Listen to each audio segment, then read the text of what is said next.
গ্ৰন্থ বিতৰণ হয় কিনিয়ে কিন্তু নপঢ়িলে গ্ৰন্থখন উন্মোচন নহয় গ্ৰন্থৰ সমস্ত বকুল পৰা ধুই গৈছিল তেতিয়া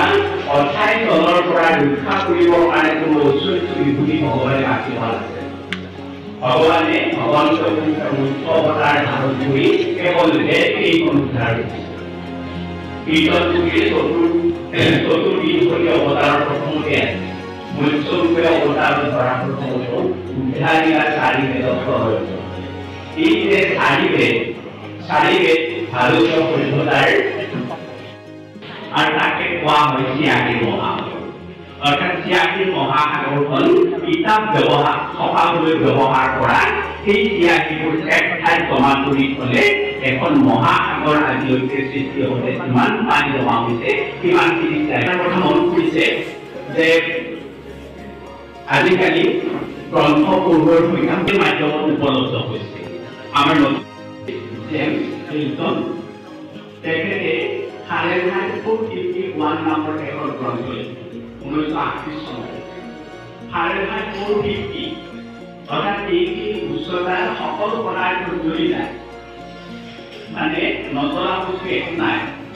450 ফাৰেনহাইটত সকলো বস্তু জ্বলি যায় এটা যে গ্ৰন্থ ধ্বংস কৰিবৰ কাৰণে এইটো এটা ৰাজকীয় মানে আয়োজন এখন শত্ৰু দেশৰ আয়োজন চপৰাৰ আয়োজন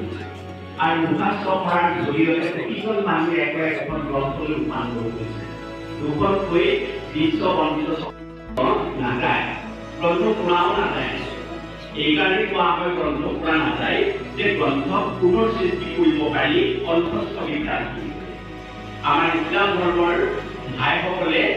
বিশ্বাস কৰে যে এটা মছজিদ ঘৰত যদি জুইলগা দিয়া হয় মছজিদ ঘৰটো পুৰা যাব কিন্তু ভিতৰত থকা কোৰাণখন পুৰা নাযায় কেনেকৈ ভাবে কিন্তু আচলতে কোৰাণখনো পুৰা যায়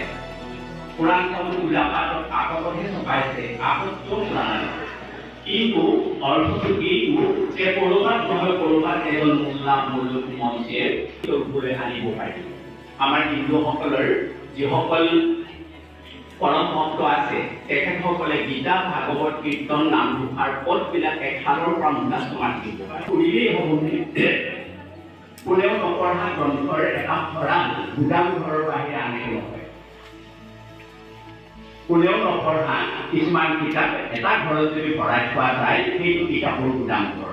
কিন্তু সেই গুদাম ঘৰত থকা কিতাপবিলাক যদি কোনোবাই অধ্যয়ন কৰে সেইটো হ'ব পুথিভঁৰাল গ্ৰন্থখন হৈছে অসম আন্দোলনৰ নেতৃত্ব বহনকাৰী সংগ্ৰামী নেতা জয়নাথ শৰ্মাদেৱৰ জীৱনভিত্তিক গ্ৰন্থ অভিনন্দন গ্ৰন্থ তেখেতৰ কিছু অনুৰাগীয়ে এই গ্ৰন্থখন প্ৰস্তুত কৰিছে অৱশ্যে এই সম্পাদনাৰ দায়িত্বটো মোৰ ওপৰতে আছিল আজি সেই গ্ৰন্থখন অনুষ্ঠান মাননীয় কমলাকান্ত ডেকাদেৱ কৃতি শিক্ষক বিশিষ্ট লেখক কমলাকান্ত ডেকাদেৱে উন্মোচন কৰিলে গ্ৰন্থখন আৰু সেই গ্ৰন্থখন আজি পাঠৰ হাতত তুলি দিবলৈ পাই আমি আনন্দিত হৈছোঁ গ্ৰন্থখনৰ মূল বিষয়বস্তু হৈছে তেখেতৰ ডক্টৰ জয়নাথ শৰ্মাদেৱৰ যিখিনি অনুৰাগী আছে সেই অনুৰাগীয়ে তেখেতৰ জীৱনজোৰা সাধনাৰ কাৰণে তেখেতক এটা অভিনন্দন জনাবৰ কাৰণে প্ৰয়াস কৰিছিল আৰু এই অভিনন্দন জনোৱা লেখকসকলৰ যিখিনি লেখা আছে সেই লেখাখিনি গোট খুৱাই আমি গ্ৰন্থখন প্ৰস্তুত কৰিছোঁ এইখন গ্ৰন্থখন উদ্যোগ লৈছে আমাৰ এগৰাকী বিশিষ্ট শিক্ষক